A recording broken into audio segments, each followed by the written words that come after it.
Jumpa lagi dengan saya, Mr. Sorchan, di dalam channel pengembangan kepribadian atau mentoring self improvement. Saat ini konteks besar kita adalah setiap manusia melakukan komunikasi, tetapi sedikit yang terkoneksi. Saat ini kita belajar tentang menjalin hubungan. Menjalin hubungan adalah lebih dari kata-kata. Dan kita belajar tentang membangun hubungan itu perlu memperhatikan visual. Nah, kita akan lanjutkan dari segmen sebelumnya. Kita perlu menghilangkan penghalang jasmani atau penghalang jiwani ya. Nah, setiap kali sahabat Mr. Sorchan, kita menyingkirkan penghalang dan mengurangi jarak, maka hubungan akan menjadi lebih mudah. Dengan sentuhan jasmani, kita bisa melenyapkan jarak. Jabat tangan atau tepukan di pundak sangat berguna untuk menjalin hubungan. Penyanyi dan penulis bernama Sue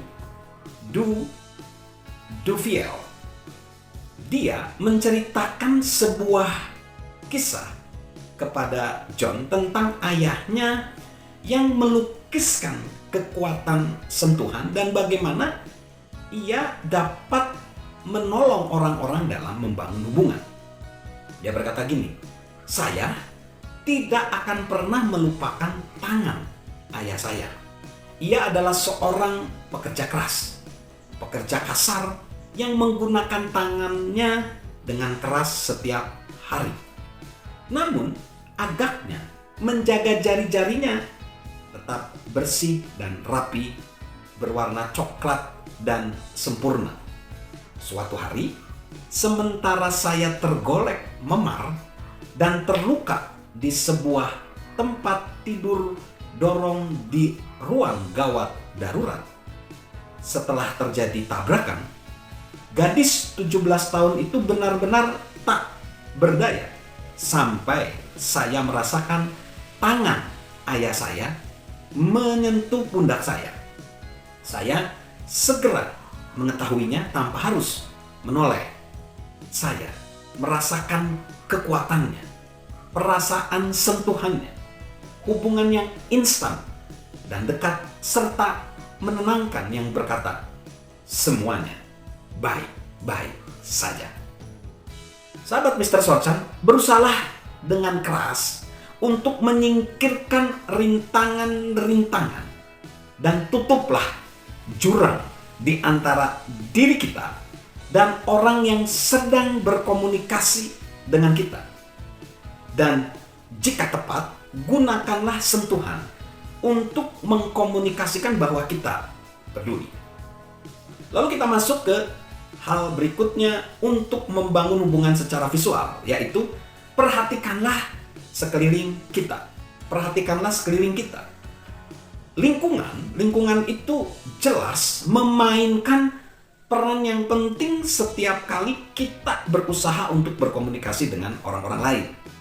Perhatikan, pernahkah kita berusaha untuk membangun hubungan dengan seseorang yang lebih memperhatikan layar televisi misalnya, layar HP daripada kita?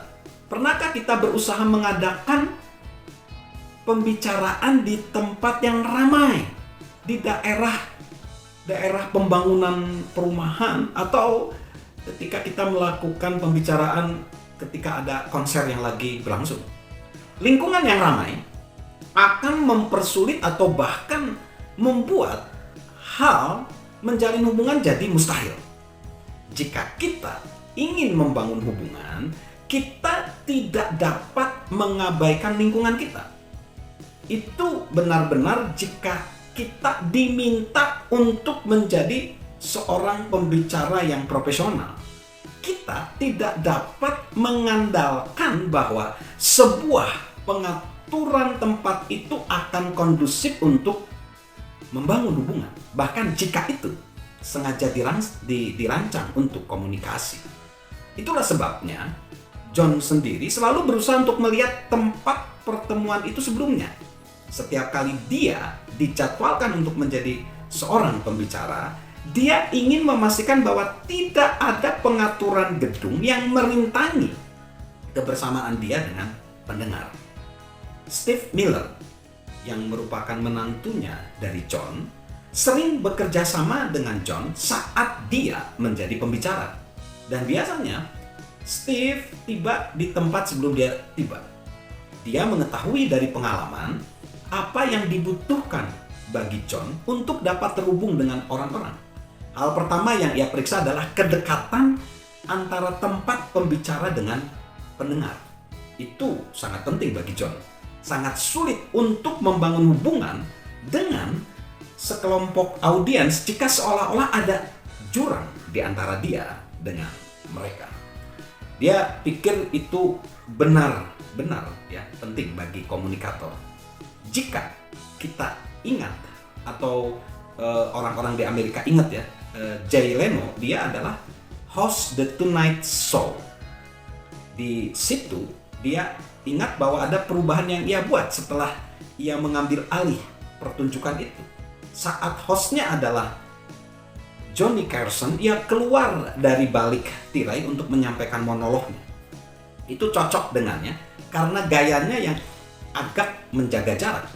Tetapi itu tepat bagi banyak pembicara. Saat Leno mengambil alih acara itu, ia bergumul selama beberapa bulan pertama. Mengapa? Karena panggung itu nggak kondusif bagi gaya komunikasinya. Tirai itu dia singkirkan dan sebuah panggung di mana ia menyampaikan monolognya dibangun dekat dengan pendengar. Bahkan saat Leno memandu, setiap kali ia diperkenalkan, ia menjabat tangan para pendengar di bangku paling depan sebelum ia menyampaikan leluconnya. Sebuah perubahan lingkungan membuat perbedaan besar. Nah, hal yang kedua yang diperhatikan Steve adalah pencahayaan. Dia ingin orang melihat dia dengan baik di panggung karena dia adalah seorang komunikator yang visual. Tetapi dia juga menginginkan pencahayaan yang baik bagi para pendengar untuk dua alasan. Dia biasanya menyediakan kerangka dan dia ingin orang-orang dapat membuat catatan. Dan dia ingin melihat pendengar dia mencatat saat dia berbicara. Banyak keterampilan John dalam membangun hubungan itu bersifat responsif terhadap orang lain. Jadi saat dia memandang pendengar dia dengan baik, John dapat merasakan apa, dan dia merasakan ada peningkatan gairah dia sebagai pembicara. Hal ketiga yang diperiksa Steve adalah sound system. Suara yang buruk tidak menciptakan komunikasi yang baik. Jadi dia akan melihat misalnya bagaimana kondisi mikrofonnya. Jadi dia memperhatikan sound system. Nah, jika kita ingin membangun hubungan dengan orang lain, kita perlu membuat penyesuaian-penyesuaian. Jika kita berusaha membangun hubungan di rumah dengan pasangan kita, ya matikan saja televisi, mungkin matikan juga HP. Jika kita ingin berencana untuk makan siang dengan seseorang kolega atau klien, carilah tempat yang cukup tenang untuk mengadakan pembicaraan. Jika kita memimpin sebuah pertemuan atau kelompok kecil, pilihlah ruangan yang tepat dan pastikan segala sesuatu agar setiap orang dapat menjalin hubungan. Dan jika kita bersiap untuk menjadi pembicara, lakukanlah perubahan-perubahan pengaturan tempat untuk menyingkirkan hambatan-hambatan dalam membangun hubungan.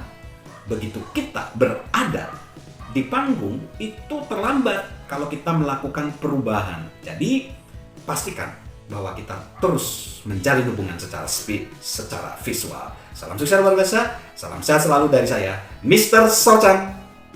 Halo guys, sahabat Mr. Sorchan.